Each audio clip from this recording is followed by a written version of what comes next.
Here we are, the last video lecture of the semester, fall 2020. It's exciting. All right, let's just get into it. This section that we're going to be doing this week is about nature-culture relationships, interactions between humans and the environment, and talking about global food networks and agriculture.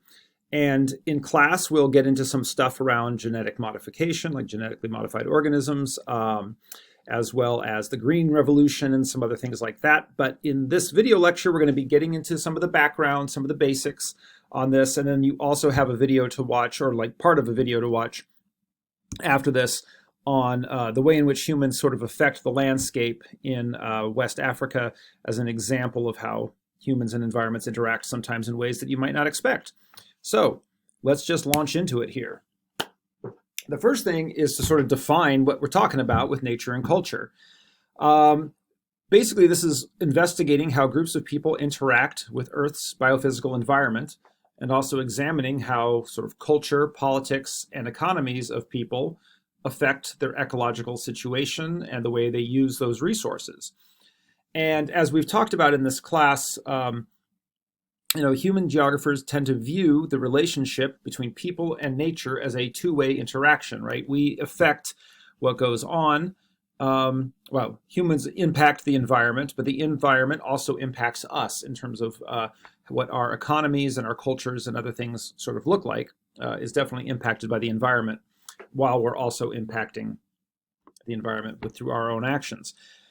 But when people talk about how does the environment sort of impact our actions, there are basically three major theories of how the environment impacts human activities: environmental determinism, possibilism, and environmental perception. And we're going to get to these here in turn.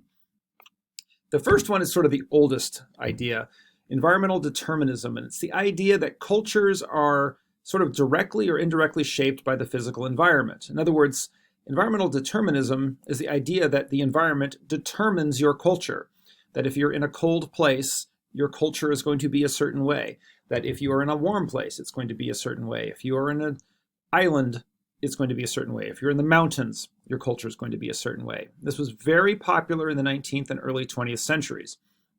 And I should say that the emphasis here was that the environment was sort of the one and only major impact on or determiner of what your culture was like.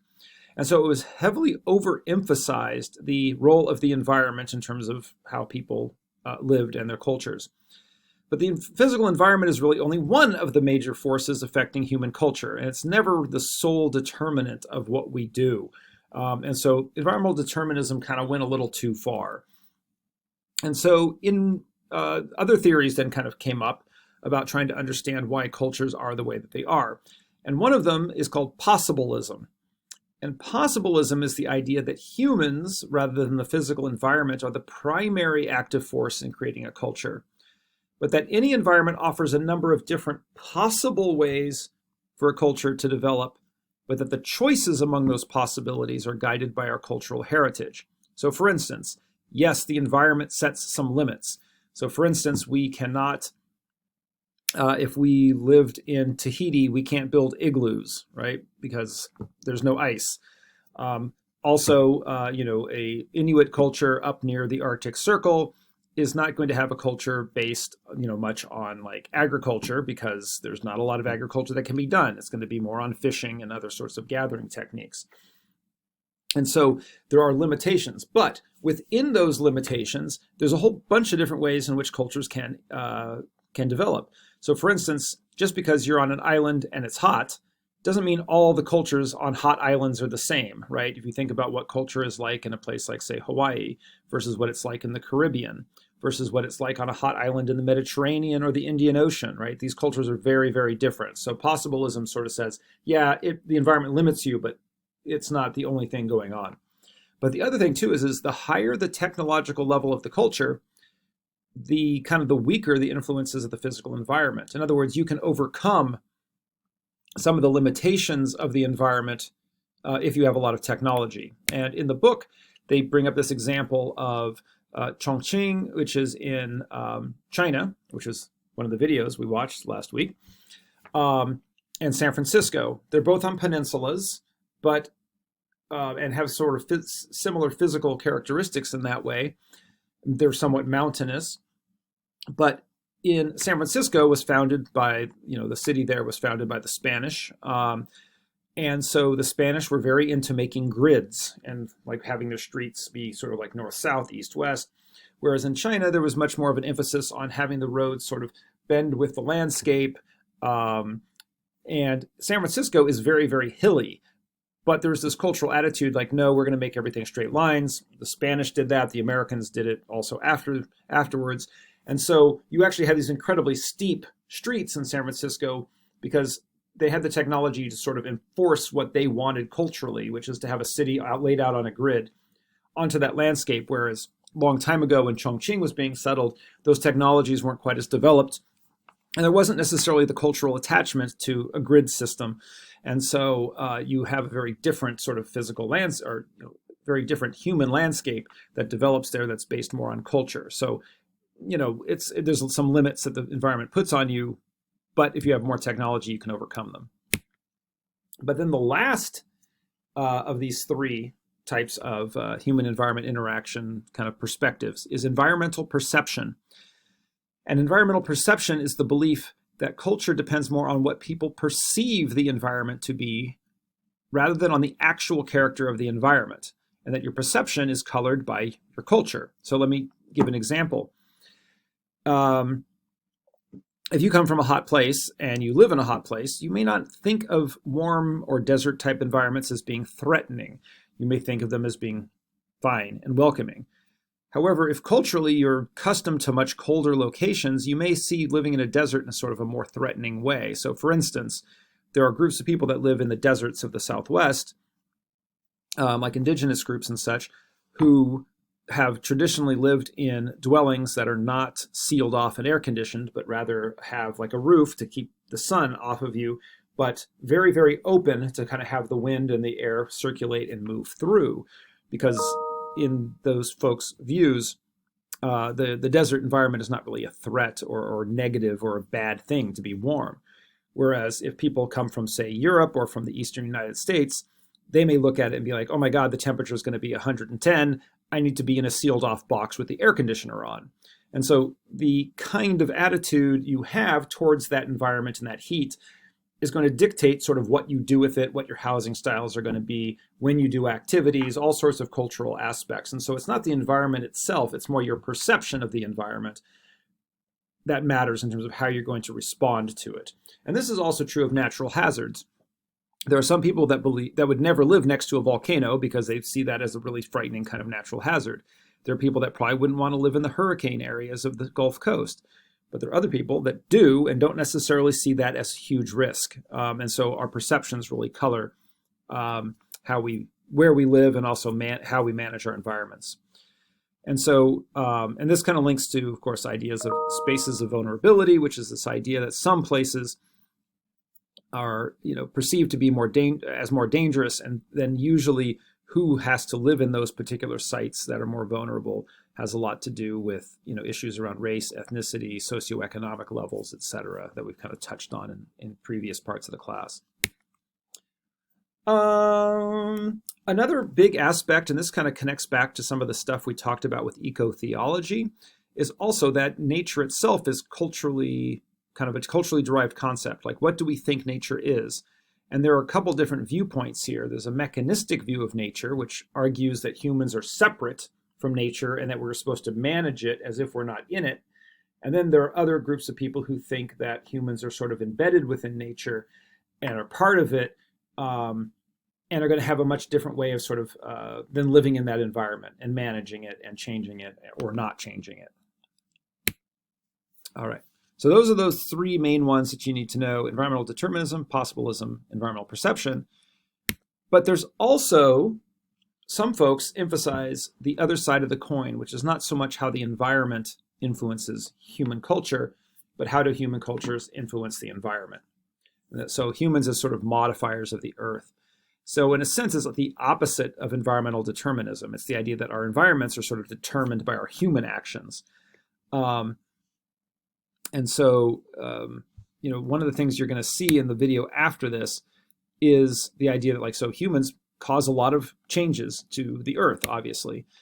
And this video that you're going to watch after this, you're just going to have to watch like the first 12 and a half, 13 minutes of it. It's actually like 50 minutes long, but you just have to watch that first part. Talks about an area in Guinea in West Africa and kind of the surprising ways in which human activity kind of interacts with the environment. It's not just damage, as you'll see. Okay. And again, this goes back to day one of this course, where we talked about if we want to understand human activity in a place, we have to understand history, we have to understand human activity in other places, right, and globalization and how things are tied together.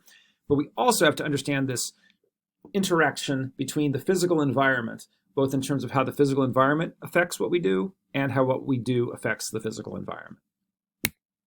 All right. So now let's move on to saying a few things about global food networks and agriculture. There are different parts of the world that are more productive agriculturally than others. And if we look back historically, agriculture started in a few different places around 7,000 to 9,000 years ago. The Fertile Crescent in Mesopotamia, also in Mesoamerica, South America, parts of Africa and China are some of the places where agriculture really started. If we actually look at the most productive agricultural areas today, you can see that they tend to be in kind of the mid-latitudes, like not really tropical, but not too cold either, right? Places like the Midwest of the US, the Pampas area here of South America, India, Eastern China, Northern Europe, Northwestern Europe, Ukraine as well. And I like this quote. It says, "Despite all our accomplishments, we owe our existence to a 6-inch layer of topsoil and the fact that it rains." This is basically true. But then again, who's trying to tell us this? The Farm Equipment Association of Minnesota and South Dakota. They sort of have a vested interest in this. But they're not necessarily wrong. Okay. So agriculture obviously is very important because most humans depend directly or indirectly on agriculture for their survival. And it says all here, it should say most, because there are people that will do fishing and gathering and other sorts of activities. That's, agriculture is different from gathering or hunting or fishing, and that agriculture is the kind of is a plan. It's the cultivation of particular kinds of crops you're going to come and get later, as opposed to just gathering what's already there. And agriculture remains the most important economic activity in the world. It uses more land than any other activity, and it employs about 40% of the world's working population. And there are a couple different ways to think about how we do agriculture. And sometimes we'll break it down into this division between extensive agriculture and intensive agriculture. Extensive means it happens over a really big space. So like, for instance, cattle ranching. Out in the West, uses a ton of space. You let the cattle just roam all over the forest, then you go through and kind of round them up every so often and whatever, and bring them in to slaughter. So it's low levels of labor per unit. You don't spend a lot of money on this, but the extent of land under production is really big. Intensive agriculture, on the other hand, is when you put a lot of labor, a lot of money into a small space to get as much out of it as you possibly can. And so most agriculture is relatively intensive. You irrigate, you reclaim land, you use fertilizers and pesticides or genetic engineering to get as much as you can out of a small space. And, when we think about the history of human agriculture, one of the first kind of forms of this is what we call swidden cultivation. And this is something that people still do. It's also sometimes referred to as slash and burn. Essentially, it's when you take an area, you cut down the forest in that area, you grow crops for as long as your soil sort of stays fertile, which might be 5 to 10 years, maybe 3 to 5. And then you abandon that area, and then you cut down the forest and you plant some more crops somewhere else. And usually you do what's called intercropping, which is that you plant a few different things kind of all together in these small patches. This system actually works pretty well, sometimes referred to as shifting cultivation, if you have enough land to do it and a small enough number of people. It becomes a problem if you have a lot of people and not enough land, if you don't have time for the areas of the forest to regenerate as you're doing this. And so one of the pros of swidden cultivation is people have been doing it for millennia and can be ecologically sustainable if you have time to keep going around the different forest patches such that when you return to a place that you had been, it's long enough ago that it's had time to recover. This system also can enhance biodiversity by making the forest have different levels of kind of recovery. So some places in the forest have been cleared recently, some places are old growth forest, and you actually have sort of more different types of environments and therefore more biodiversity. You also get a pretty good return on the amount of effort you have to put in versus the amount of calories you can get out of this kind of agricultural system. However, if you have a large number of people doing it all in one area, trying to cut it all down, slash it, burn it, and a lot of people are moving into this area and you're not giving it time to recover, it can be totally devastating because you can then cut down your entire forest and then make the soil essentially infertile and destroy and really, degrade an entire environment. But there are other kinds of farming that have been really important in human history too. Paddy rice farming. Large parts of Asia, Africa, other areas rely heavily on rice farming, and usually it's done in sort of a collective way where you may, in places that are warm enough, you actually can do 2 crops a year and you can get a lot of calories out of this sort of agricultural system as well. There are other kinds of agricultural systems too, like what we sometimes refer to as peasant farming. Basically, it's like family farms. Small farmers, they own their own fields, they have kind of family labor, and they might produce some food for themselves to eat while also creating some surplus to sell in the market. And this is not just, this is obviously big in the United States, like family farms, or at least it used to be, but also in, Europe and Africa, Latin America. There's many places where kind of peasant farming has been done and continues to be done. We don't tend to call it peasant in the United States. Like, when was the last time you went to a party and people are like, oh, what do you do for a living? I'm a peasant. You don't hear that a lot. Usually we talk about family farms, but it's essentially the same kind of thing. There's other kinds of agriculture too, like plantation agriculture. Things like fruits like bananas and oranges and things can be in these large sort of plantations, sugarcane, tobacco, etc. And of course, over the years, these have been associated with slave labor.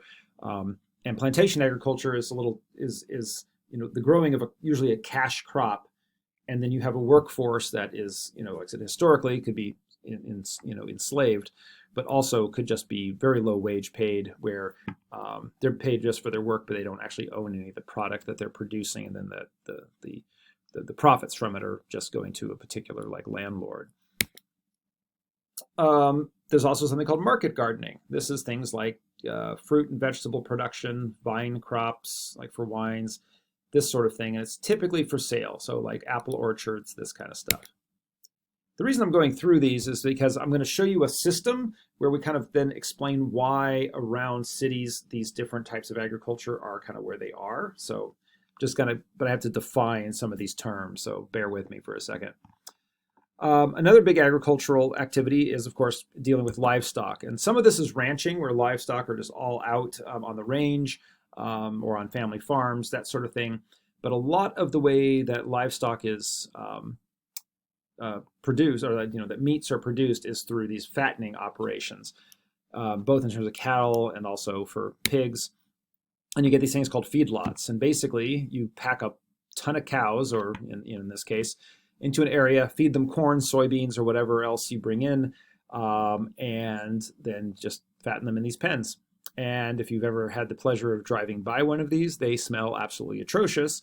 Also, tremendous environmental impact, because you've totally denuded the landscape here. And also, you're going to obviously have a lot of cow manure that's being produced. And you also need a tremendous amount of water to feed, to supply to all of these cattle as well. So it can be really environmentally devastating, actually, when you have these sort of feedlots. Then there's also grain farming,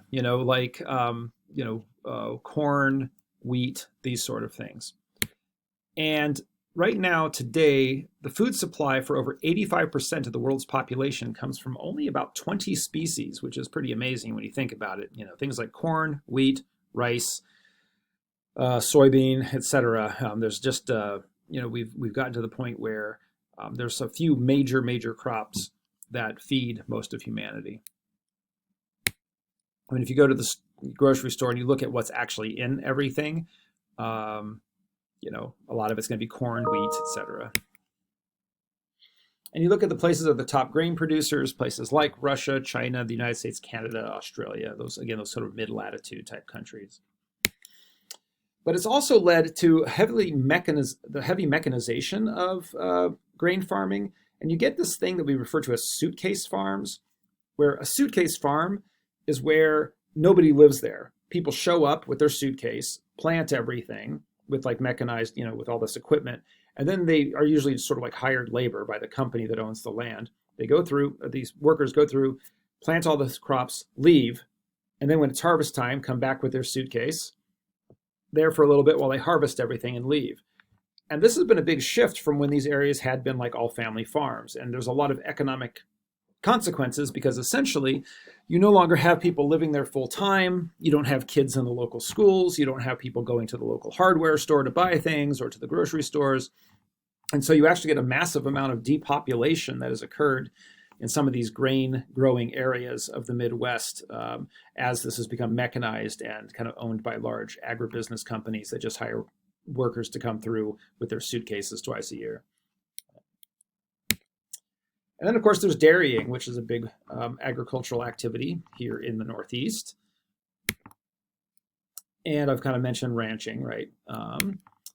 And of course, also some people grow foods in urban areas as well. This is particularly important in other countries, like in less developed countries, and also in China. About 90% of all the vegetables consumed in cities are grown within those cities.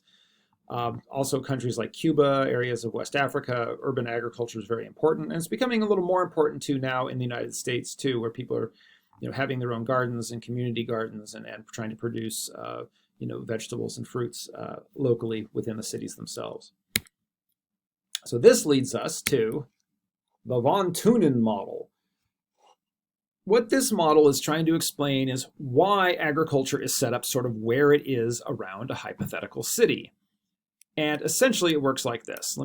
I'll start with the picture, then I'll go back to some of the description. The idea is this area here is the city, this kind of crosshatched area.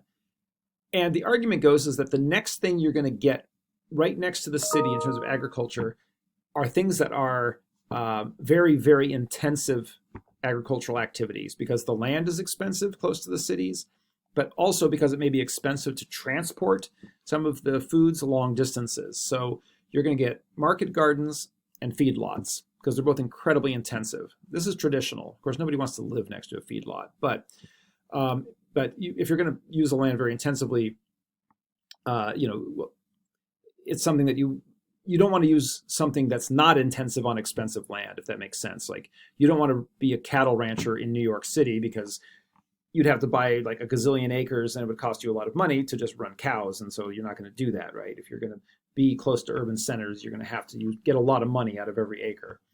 So typically what they say is, or the von Thünen model says, is that right next to the city, you'd have these market gardens and feedlots. You'd have your dairying kind of going on kind of close to that. Then you might have some sort of other kinds of you know, livestock fattening operations. Then your grain farming, then your ranching. And so this is an older model.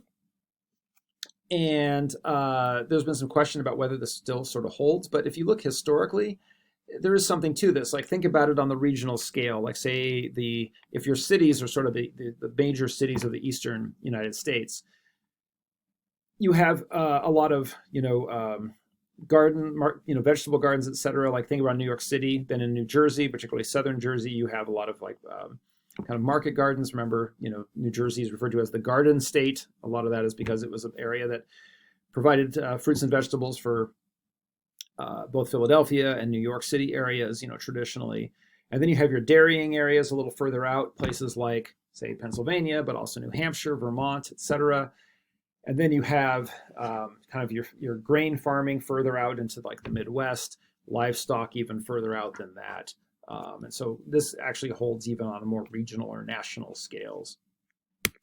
And so the idea for this here, it is von Thünen model, obviously a German guy who came up with this model, and is trying to understand why certain agricultural activities happen where.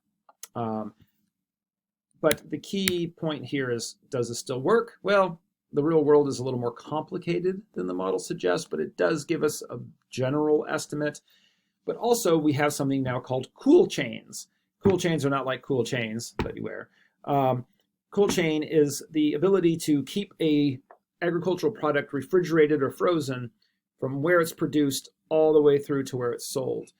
And so with the development of refrigerated trucks and shipping and train transport and all that being able to keep everything cool, it means that you don't necessarily need to have your dairy products really close to your cities. You can get them from further away. But that's, again, something that developed in the last 100 years. And so prior to that, you actually had to have your dairy industries relatively close to your cities. Otherwise, the milk was going to spoil, that sort of thing. So the cool chain has definitely had an impact. Okay. In class, we'll get into some more of the, I think, more in-depth and interesting kind of controversies around agriculture today. But that's it for this video lecture. Make sure that you also watch part of that video, Second Nature, that goes along with this.